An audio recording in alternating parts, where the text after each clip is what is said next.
Louvado seja o nosso Senhor Jesus Cristo. Olha, gente, quanta bênção. Só louvar e agradecer mesmo. Quanto, né? Já agora nós vamos iniciar aí o capítulo 2 dessa apostila, que é a identidade da RCC. E são 5 capítulos. Nós vamos iniciar o 2 e o quanto o Senhor já tem feito no nosso coração. Temos muito a louvar, a bendizer, agradecer ao Senhor por isso, né? Por essa tarde termos reunidos aqui. Então, o capítulo 2, como eu já havia dito, né? Um dom de Deus para a igreja, a renovação carismática católica. Então, a renovação carismática católica é um dom de Deus para a igreja. Irmãos, irmãs, meu nome é Viviane, eu sou serva do Senhor nesse grupo de oração, Anuncia-me. Louvo e agradeço ao Senhor por esse chamado. E o que a gente vai estar vendo então nesse capítulo? Vai ver aí uma belíssima caminhada, né? De como que foi a caminhada desse movimento, como que ele nasceu, por que nós estamos aqui hoje, né? Como que ele nasceu, os frutos da renovação carismática católica, né? Se é um movimento de Deus, ele tem que dar fruto. Então, quais são esses frutos? E a acolhida, né? Que a igreja nos dá, né? Com as suas palavras de encorajamento e também de direcionamento. Porque além dos papas, né? Da igreja como um todo, encorajar o nosso movimento também direciona, olha, por esse lado, por esse lado. Aí na imagem, né, o Vaticano, representando aí a igreja. Como que nós nascemos? Então nós nascemos do plano trinitário de Deus, Deus Pai, Filho e Espírito Santo. E nós somos fruto desse desejo de Deus para o tempo em que nós vivemos. A renovação, a gente vai ver agora, ela, se falando em história, é criança ainda, muito jovem. Aqui no Brasil, fez 50 anos em 2017. No mundo, né, Adalberto? Fez 50 anos, foi verdade. No mundo, fez 50 anos em 2019, Madá, confirma aí para mim. Então, assim, é criança ainda se falando em história, mas é um querer de Deus para esse tempo que a igreja vive. Então, a igreja, Deus quis que a igreja estivesse aí, esse movimento, para dar esse sopro, esse impulsionar do Espírito Santo, né, sobre a igreja. E aí, mas o Espírito Santo vem, mas ele não vai sair fazendo as coisas. O Senhor quer, ele poderia, né, sair fazendo as coisas com certeza muito melhor que a gente. Mas o Senhor quer contar comigo e com você. O Senhor quer que nós façamos parte dessa história. Se nós estamos aqui hoje, nessa tarde, se você está aí nos assistindo, o Senhor quer contar comigo e com você, para fazermos parte, né, dessa história. Em que nós sejamos, então, né, dóceis ao seu querer.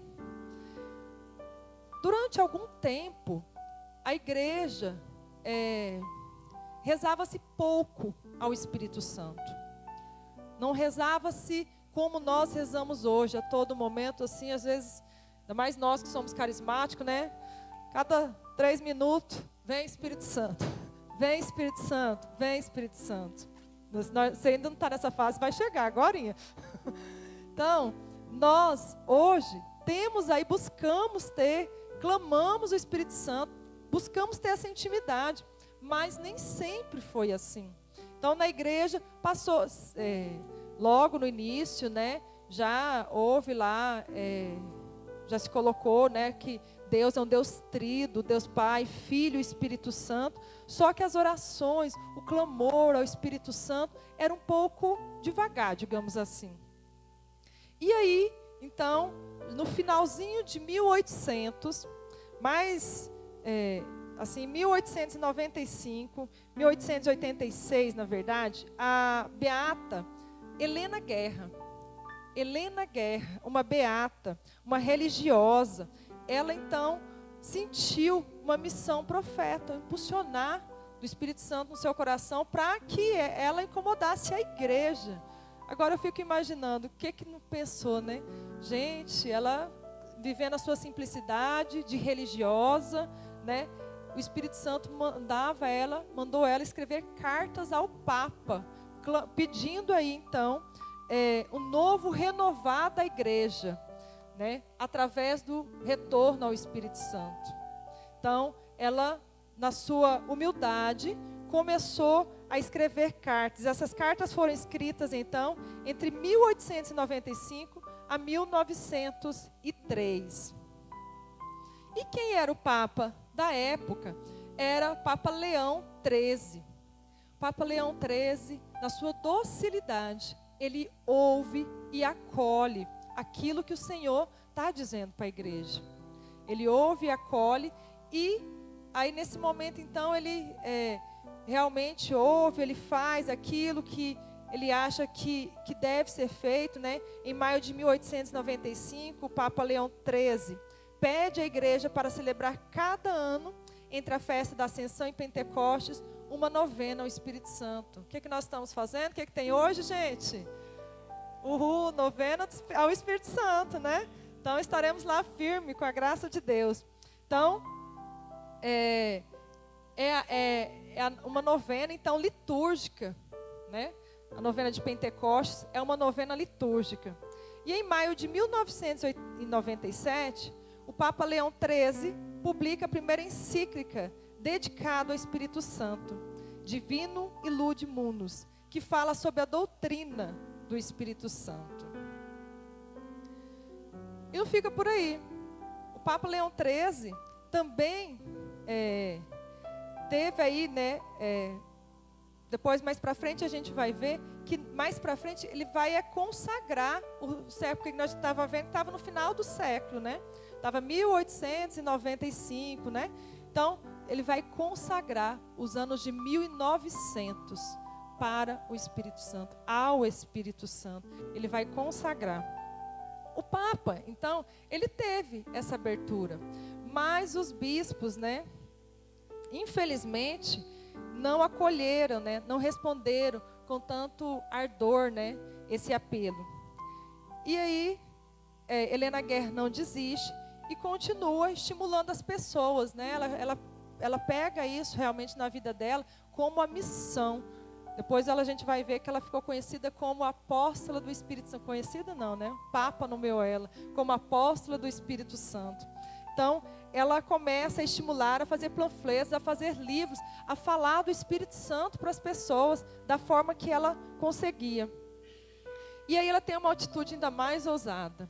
Em sua 9ª carta, escrita a Papa Leão XIII, pede que o novo século comece com o hino Vini Creato Spiritus, podendo ser cantado no início da missa do primeiro dia do ano. O Vini Creato Spiritus é aquele vem, Espírito Criador, as nossas forças renovais, aquele que a gente vai rezar todos os dias da novena. Então, esse hino, ele é lá do ano 900, 1000 mais ou menos, e ele então, Helena Guerra, pede aí então, para que o Papa comece o século, não é nem o ano, o século de 1900 com esse hino. Quantas manifestações do Espírito Santo aconteceram nesse século? Já que foi consagrado ao Espírito Santo, então, já que demos abertura ao Espírito Santo, então o Espírito Santo começa a se derramar sem medida sobre nós, sem medida. No mesmo século, um grupo de universitários realizam um retiro na casa Arque a Pomba, é uma universidade, essa casa dentro de uma universidade católica, lá dos Estados Unidos, na Pensilvânia. E esse grupo de estudantes vai lá viver esse retiro. Eles, não se falava, não se tinha algo como nós vivemos hoje, vamos para um retiro, vamos clamar ao Espírito Santo. Não, eles foram para um retiro, mas para ter aquela intimidade com Deus, buscar, né? Não esperava que o Espírito Santo se manifestasse ali naquele momento com eles, como se manifestou exatamente em Pentecostes. E Patty Mansfield, uma das jovens que participaram do retiro em Duquesne, testemunha que assim como a igreja nasceu em Pentecostes, em uma sala superior, a renovação carismática católica nasceu também numa sala superior com a presença de Nossa Senhora. Hoje cedo, quando nós rezávamos, eu até pedi para a Amada e a Carol, falei, me lembrei qual que é a Nossa Senhora, que é a padroeira da formação, né? Nossa Senhora da Piedade, Nossa Senhora das Dores. E aí me vinha muito assim, para que a gente buscasse estar na presença de Nossa Senhora mesmo, para que Nossa Senhora aqui intercedendo por cada um de nós, que nós também vivêssemos esse novo Pentecostes na nossa vida. Porque às vezes a gente vive, tem uma experiência com o Espírito Santo, mas às vezes a experiência ficou tão lá longe, que a gente nem se lembra mais, ou se lembra assim, mas não vive aquilo. Então que Nossa Senhora, né, viesse e que ela se fizesse presente, para que a gente pudesse mesmo ter essa nova experiência. E aqui no Brasil, como que essa chama se alastrou?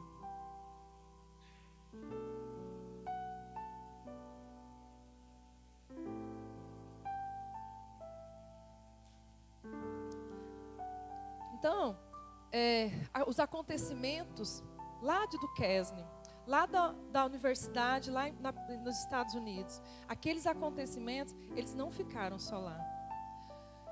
Me recordava uma fala do Padre Antônio José, que ele dizia assim, que lá em Pentecostes está bem no início dos Atos dos Apóstolos, capítulo 2, a Zélia acabou de ler aqui para a gente, né, de proclamar essa palavra para a gente. Mas está no início, então. Então, Pentecoste, meus irmãos, na nossa vida, é o início. Aqui, na renovação carismática católica, que aconteceu lá em Duquesne, estava no início. Na nossa vida, é o início. Ou seja, após Pentecostes, nós somos impulsionados pelo Espírito Santo a estar no mundo para testemunhar ao mundo a riqueza que é a presença do Senhor na nossa vida, a transformação que é a presença do Senhor. Então que Pentecostes aconteça, né, está acontecendo e que aconteça todos os dias, a gente pede isso, mas que seja aí um novo impulsionar cada dia, para que a gente saia a missão. Pentecostes, então, não é para ficar escondido. Não acabou lá em Duquesne. Não acabou. É ali que começou. Ali que começa. Lá em Jerusalém. Foi lá o começo da igreja. Então, assim, na nossa vida, da mesma forma. Né?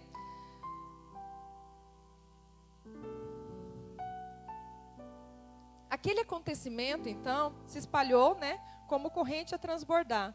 E o Brasil também foi alcançado por essa graça.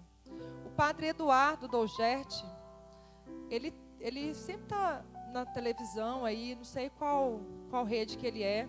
É alguém bem conhecido, com certeza, vocês já viram ele. Século 21. Ele viveu a sua experiência do batismo no Espírito Santo lá em Toronto. Lá em Toronto,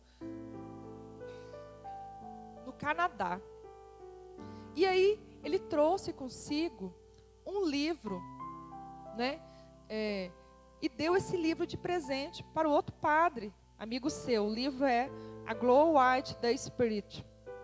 O padre Haroldo foi lendo, foi se interessando pelo assunto, foi entendendo e sentindo aquilo também, e foi sendo transformado, né, por esse renovado, por esse operar do Espírito que estava acontecendo, né, em vários segmentos das igrejas cristãs.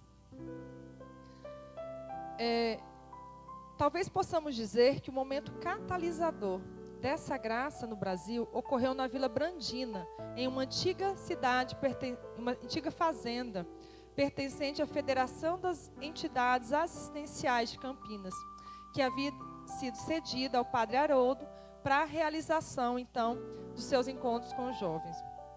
E foi assim que tiveram início, no final de 1969, os retiros, né, que foram chamados aí de experiências de oração.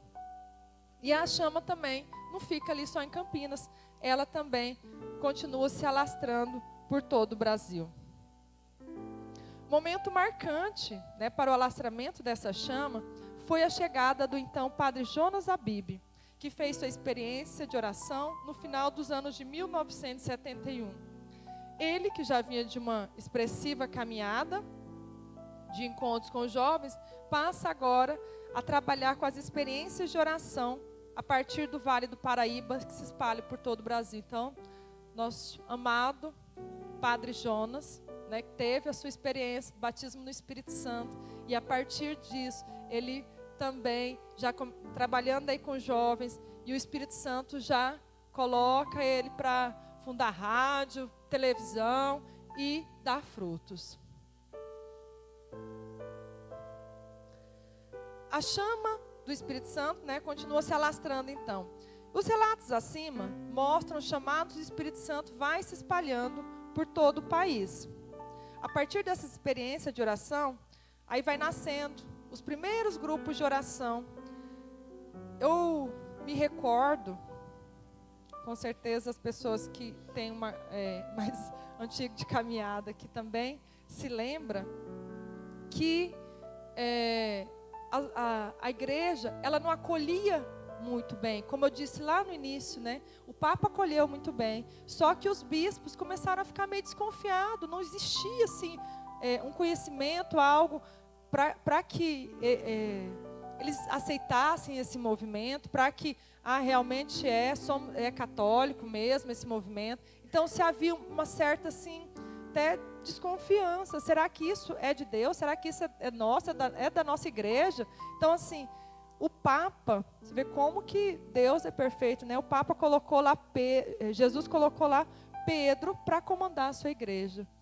O Pedro da época da Helena Guerra acolheu, né? E aí, a partir disso, só que os outros, o clero começou a ficar meio assim.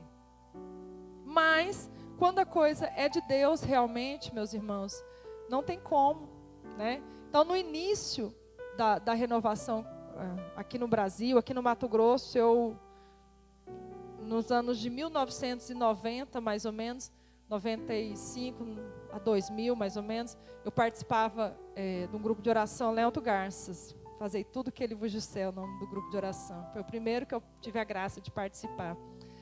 E eu me recordo muito bem uma certa perseguição, sabe? De trancar, de não deixar fazer as reuniões de oração. Então, existia, assim, uma desconfiança. Será que é de Deus? Será que não é?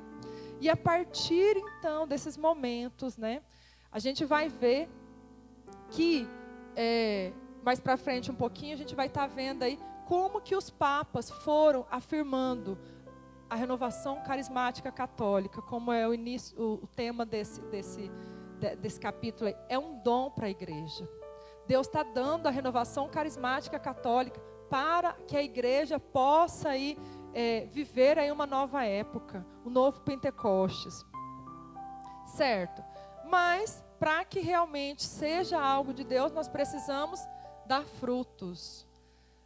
Adalberto tinha falado aqui agorinha, quando a Zélia estava terminando, alguma coisa sobre isso, né? Que frutos que nós vamos dar? Quais são os frutos, né? O que é o fruto que eu vou dar para Deus? Deus tem me dado tanto. Eu tenho certeza que tem dado tanto para cada um de vocês também, né? E quando eu digo dar tanto, não é assim financeiro, não é algo assim, é do amor, né? Desse sentimento de amor, de cuidado, de zelo que o Senhor tem, né, para cada um de nós. E como que eu vou responder a isso? Né? Então, com os frutos. Então, os frutos pessoais, da renovação são de homens e mulheres do Espírito, né, da conversão desses homens e mulheres, que não ficaram parados, né, contemplando as maravilhas, mas se colocaram como instrumentos, porque a gente, como eu disse aqui, a gente fica lá, de certa forma, estagnado, feliz, né, quando a gente tem aquela sensação de estar realmente sendo planificada a graça do Espírito Santo, só que a gente não pode parar ali, a gente precisa ir para frente, a gente precisa avançar. E aí a renovação então, os frutos, os grupos de oração, novas comunidades, TVs católicas, escolas de evangelização, uma profunda consciência da presença e do amor de Deus Pai.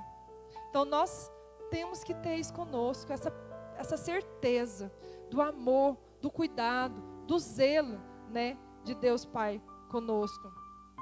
A compreensão do senhorio de Jesus. Colocar Jesus como centro da nossa vida. Jesus é o centro, tem que ser o centro da minha vida. A todo momento eu posso desviar, mas eu tenho que lembrar, é aqui que eu tenho que voltar.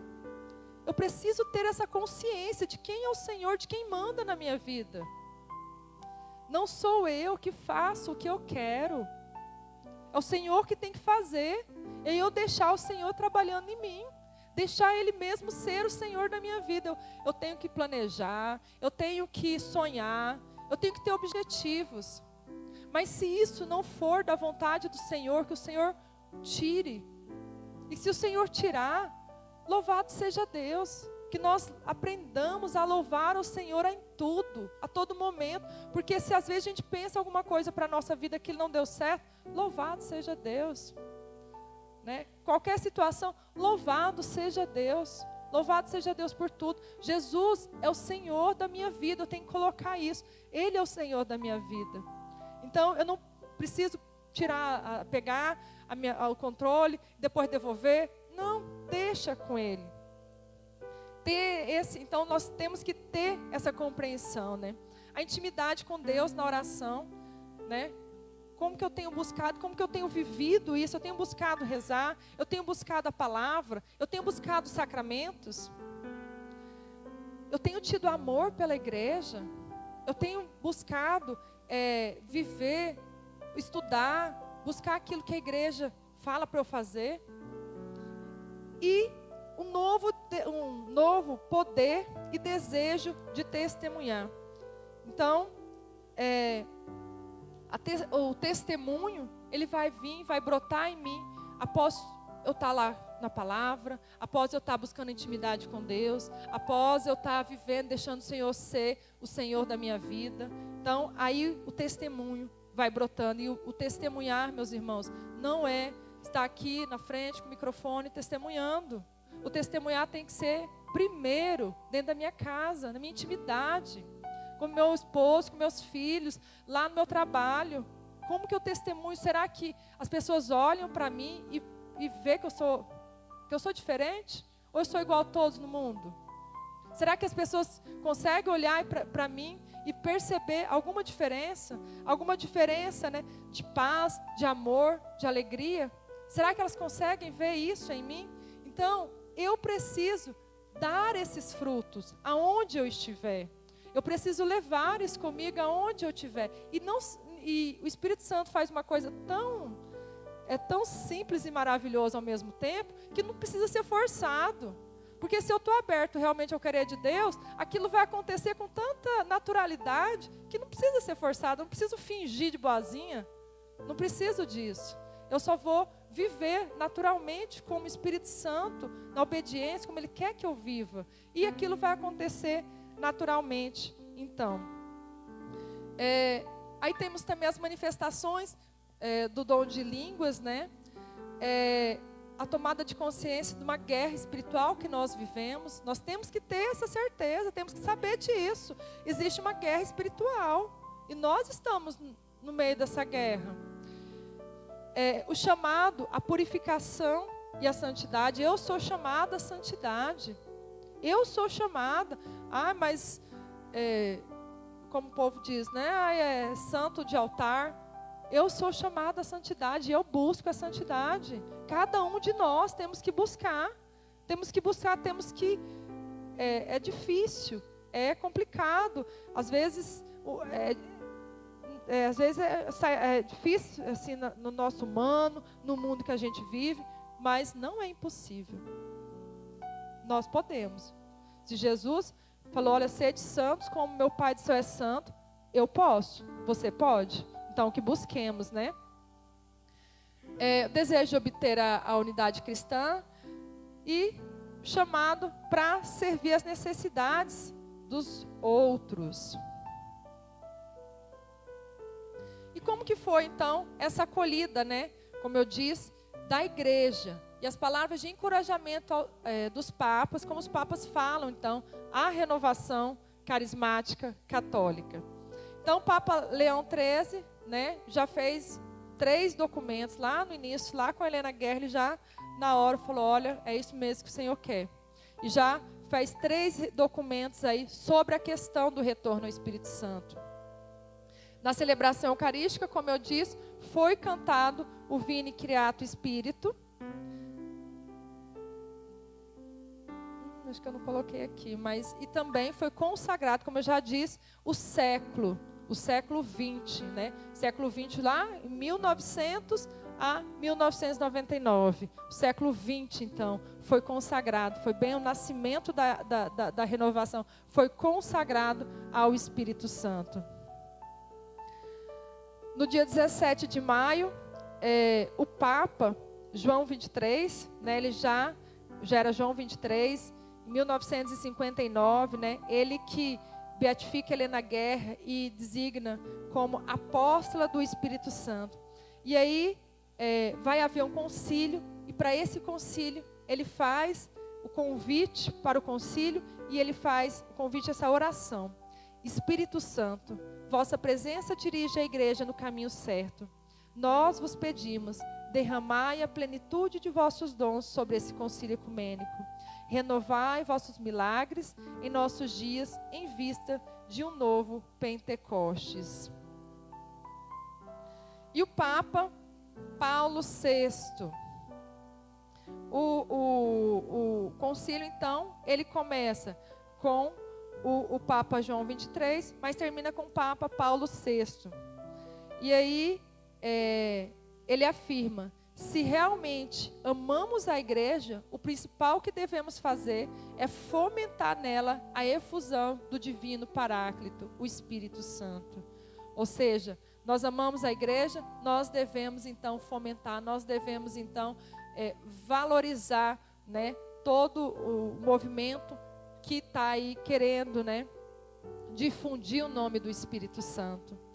O Papa Paulo VI, em 1975, fala de uma forma mais esplendorosa a Conferência Mundial, quando dirigiu palavra aos 10.000 carismáticos, dizendo: essa renovação espiritual, como não virá a ser uma sorte para a igreja e para o mundo?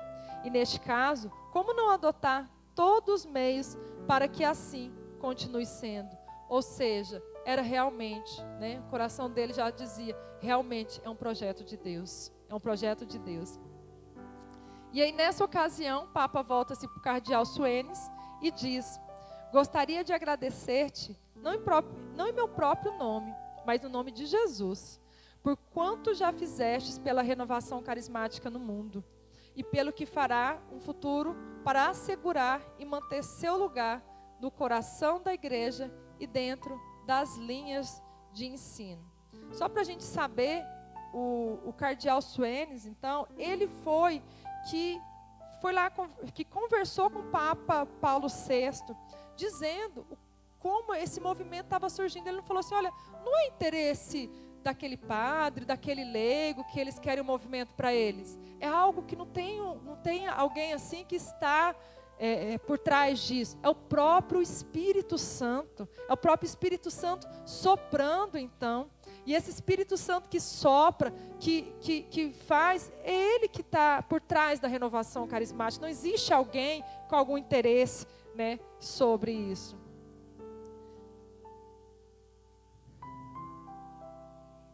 Não. Exatamente. Por si só não iria tão longe. O Espírito Santo sopra onde quer, né? Não, exatamente. Muito obrigada pela contribuição, padre. Então, o Papa João Paulo I agora, né? Como que o Papa João Paulo I viu, né, o movimento Renovação Carismática Católica? Ele, em uma carta que ele enviou ao cardeal Suenes, né, sobre um livro que ele tinha lido, ele disse: quanto ao conteúdo, confesso que, enquanto lia, me senti forçado a ler, com um novo olhar, os textos de São Paulo e os Atos dos Apóstolos, os quais eu acreditava que já sabia. Teu livro foi e será um valioso guia para mim, por haver me feito ler novamente os Atos. Obrigado por bem que fizestes a minha alma e pelo serviço que has prestado à igreja através da sua inspiração. Então, lendo, né, o livro, o Novo Pentecostes, né, do cardeal Suenes, o Papa João Paulo I, ele ainda estava como patriarca de Veneza, e ele diz então como que foi importante para ele, porque ele achou que tinha lido Atos dos Apóstolos e os livros de Paulo, né, as cartas de Paulo, mas ele percebeu que tinha deixado faltar muitas coisas, e ele volta e relê de novo. E o Papa João Paulo II foi um dos que mais falou a renovação carismática católica. Em 1998, ele diz: como não dar graça pelos preciosos frutos espirituais que a renovação gerou na vida da igreja e de tantas pessoas?